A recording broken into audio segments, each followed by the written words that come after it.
Hello, good morning class. आज हम पढ़ने जा रहे हैं क्लास 4th का lesson 11th, a life without limits. एक ऐसी लाइफ जिसकी कुछ सीमाएं ही ना हो। ये स्टोरी एक रियल स्टोरी है बेटा, जिसको आप ध्यान से सुनेंगे।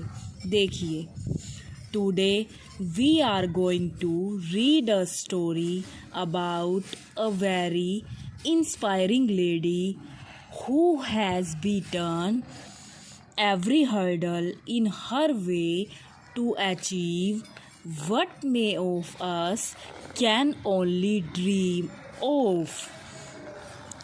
Life is not always easy, but that should not stop us from having big dreams and achieving our goals.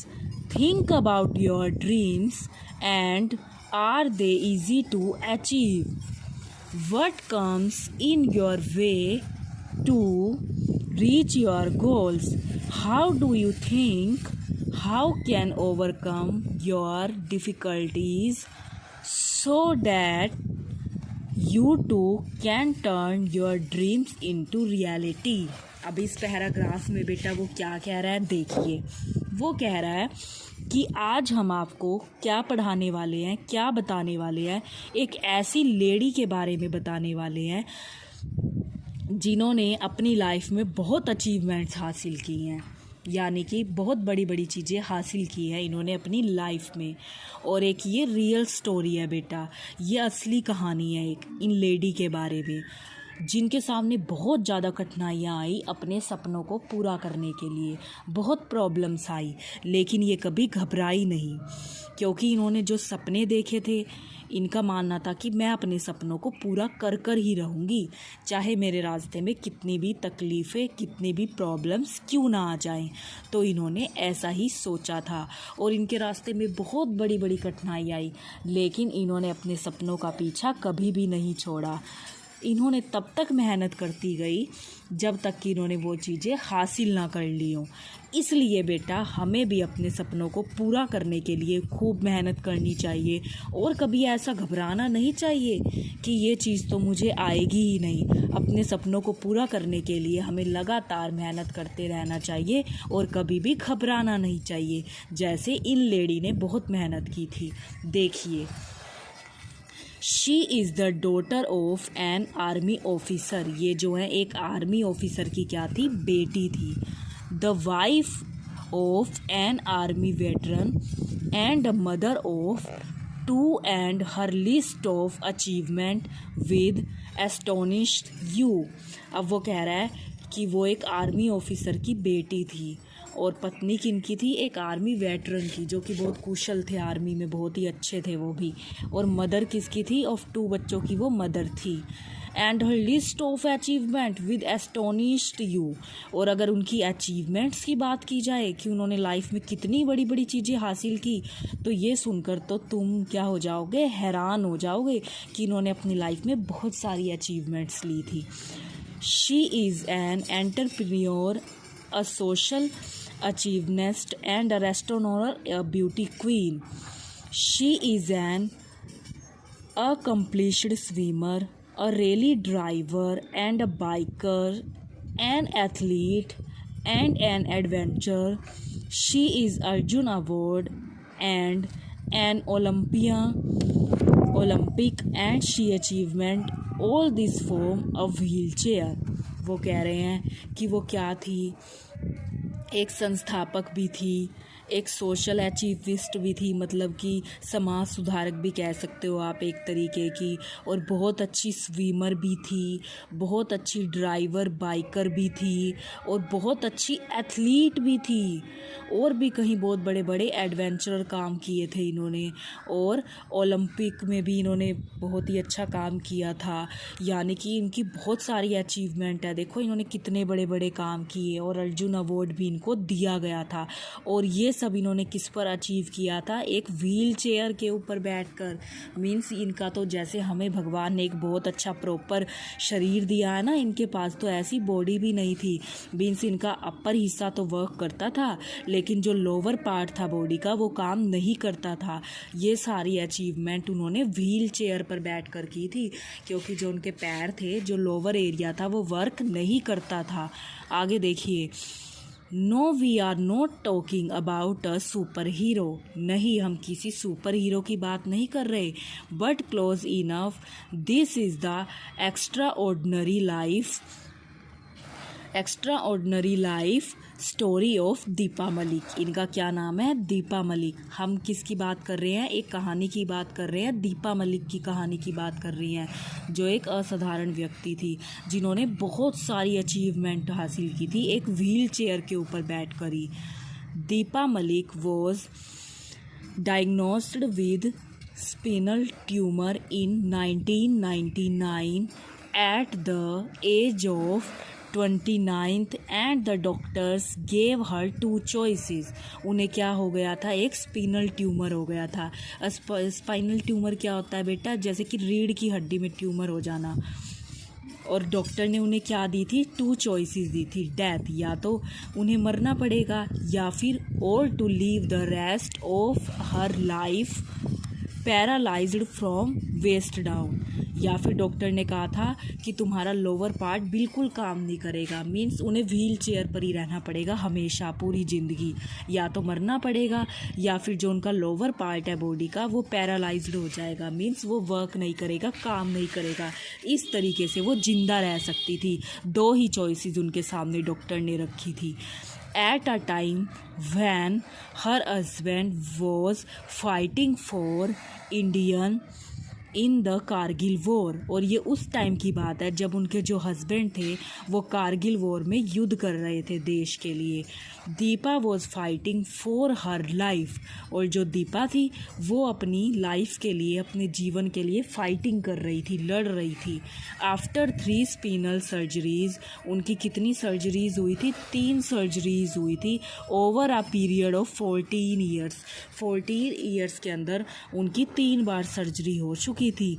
Her body was free of tumour. उनकी बॉडी थी वो ट्यूमर से तो फ्री हो गई थी, बट शी वॉज लेफ्ट। लेकिन क्या हुआ था आगे देखिए। She was left permanently paralysed and confined to life in a wheelchair for life. अब वो क्या हो गया था? वो पूरी की पूरी लाइफ उनकी क्या रह गई थी? व्हील चेयर पर रह गई थी, क्योंकि उनका जो लोअर पार्ट था बॉडी का अब वो वर्क नहीं करता था। लेकिन ये बहुत ही बहादुर लेडी थी, लेकिन उन्होंने बिल्कुल भी हिम्मत नहीं हारी थी। फिर भी उन्होंने अपने एम का, अपने गोल्स का पीछा नहीं छोड़ा था। देखिए, any ordinary person would have been overcome with grief, but Deepa is no ordinary person. After recovering from her surgeries at the age of 36, Deepa Malik went on to pursue her dream to become a biker. अब क्या हुआ था? अगर कोई साधारण व्यक्ति होता तो वो तो हिम्मत हार जाता, लेकिन दीपा एक साधारण पर्सन बिल्कुल भी नहीं थी। रिकवरिंग के बाद, आफ्टर रिकवरिंग और उनकी सर्जरी होने के बाद, अपने 36 की एज में दीपा मलिक ने अपने सपनों पर फिर से काम करना शुरू किया कि वो क्या बनना चाहती थी? एक बाइकर बनना चाहती थी। She needed to strengthen her arms so that she could control her bike, and so she took up swimming, which in itself became one of her achievements. अब क्या हुआ था? क्योंकि उनका लोअर पार्ट तो काम नहीं करता था और वो बाइकर बनना चाहती थी बहुत अच्छी, तो उन्हें किस चीज़ की ज़रूरत थी? अपनी आर्म्स को स्ट्रॉन्ग करने की। तो इसीलिए उन्होंने क्या करनी शुरू कर दी? अपनी आर्म्स को स्ट्रॉन्ग करने के लिए स्विमिंग शुरू कर दी, which in itself became one of her achievement, जो उनकी एक बहुत ही बड़ी अचीवमेंट थी। आगे देखिए, इन 2008 using only the strength of her arm, she swam across the Yamuna river for a stretch of 1 kilometre against the current. अपने इन्हीं आर्म्स की बदौलत उन्होंने अपने आर्म्स के ऊपर काम किया था। देखिए, उन्होंने अपने आर्म्स के ऊपर काम कर लिया था तो क्या हुआ था, उन्होंने स्विमिंग में पार्टिसिपेट किया था। जो यमुना नदी है, तो उन्होंने क्या किया था बेटा, स्विमिंग की थी। और जो यमुना नदी है 1 किलोमीटर तक उन्होंने करंट से लेकर 1 किलोमीटर तक उसको स्विम किया, तैर के पार किया उन्होंने। इन 2009 हर dreams of becoming a biker finally come true. अब क्या हुआ था, 2009 में जो उनका बाइकर बनने का सपना था वो फाइनली ट्रू हो गया था, सच हो गया था। When she road a specially modified bike and in 2011 she became the first paraplegic woman to drive to Khardungala Pass, the highest motorable pass in the world। उन्होंने यह क्या किया था, वो एक फेमस बाइकर बन गई थी। उन्होंने जो था, ये जो पास था, हाईएस्ट मोटरेबल पास था वर्ल्ड का, उस पर उन्होंने क्या किया था, अचीवमेंट हासिल कर ली थी, जीत पा ली थी। But that was not the end of it. लेकिन ये उनका एंड नहीं था, उन्होंने यहाँ पर भी हार नहीं मानी थी, वो और भी बहुत कुछ हासिल करना चाहती थी। She went on to complete the longest drive in India. उन्होंने इंडिया की लॉन्गेस्ट ड्राइव थी वो कंप्लीट कर ली थी बेटा, जो लगभग इतने किलोमीटर थी। फ्रॉम कहाँ से कहाँ तक, Chennai to Delhi in 2013 and even rode on the reality TV show. और उन्हें फिर जो रियलिटी शो है हमारा रोडीज़, जो टीवी के ऊपर आता है बेटा, bye personal invitation from Raghu and the Roadies crew. उन्हें एक पर्सनल इन्विटेशन दिया गया। एक सीरियल आता है हमारा रोडीज़, उसमें उन्हें पर्सनल इन्विटेशन देकर बुलाया गया, क्योंकि उन्होंने इतनी अचीवमेंट हासिल कर ली थी, इतने बड़े बड़े काम किए थे उन्होंने, जबकि उनका लोअर पार्ट वर्क भी नहीं करता था। उसके बाद भी उन्होंने इतनी मेहनत की और हार नहीं मानी। Her amazing achievement and her determination to follow her dreams against all odds earned her Arjun Award in 2012, along with several other awards to recognize her remarkable journey as a human being.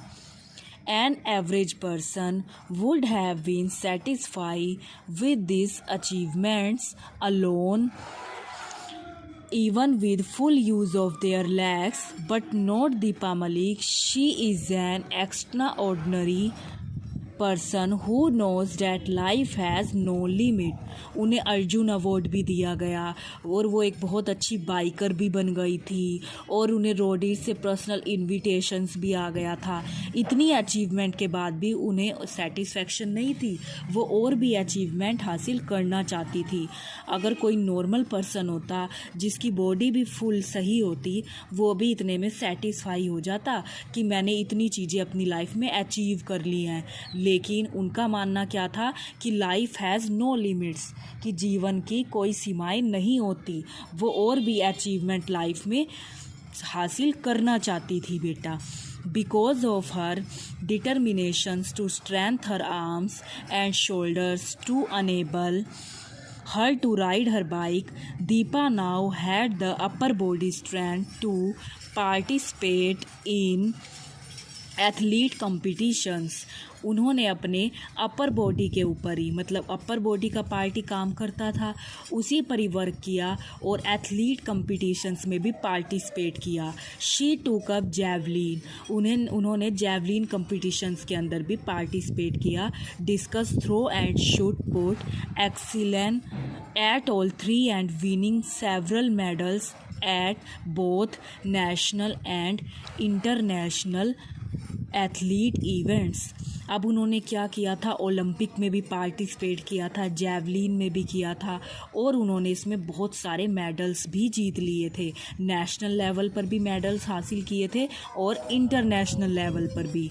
In 2016 at the age of 45, when most athletes are considering retirement, Deepa Malik set her sight on the Rio Paralympics and went on to become the first even Indian woman to bring home a Paralympic medals. अब उन्होंने क्या किया था, उन्होंने Paralympics medal को भी जीता था। पैरालंपिक्स मेडल्स क्या होते हैं बेटा, ऐसे मेडल्स जिसमें कौन से लोग पार्टिसिपेट करते हैं, ऐसे लोग पार्टिसिपेट करते हैं जो पूरे तरीके से सही नहीं होते, जिनके लेग्स में हैंड्स में किसी ना किसी तरीके की प्रॉब्लम होती है। उन्होंने ऐसे कंपटीशन में भी पार्टिसिपेट किया और मेडल हासिल किया बेटा। Deepa has used her success and fame to do better for others. She promotes gender equality and speak out against the discriminations suffered by girls. अब उन्होंने क्या किया था, उन्होंने देश को एक तरीके का मैसेज दिया था इक्वालिटी का, कि जो लड़कियां होती हैं, जो गर्ल्स होती हैं, वो भी किसी तरीके से बॉयज़ से कम नहीं होती।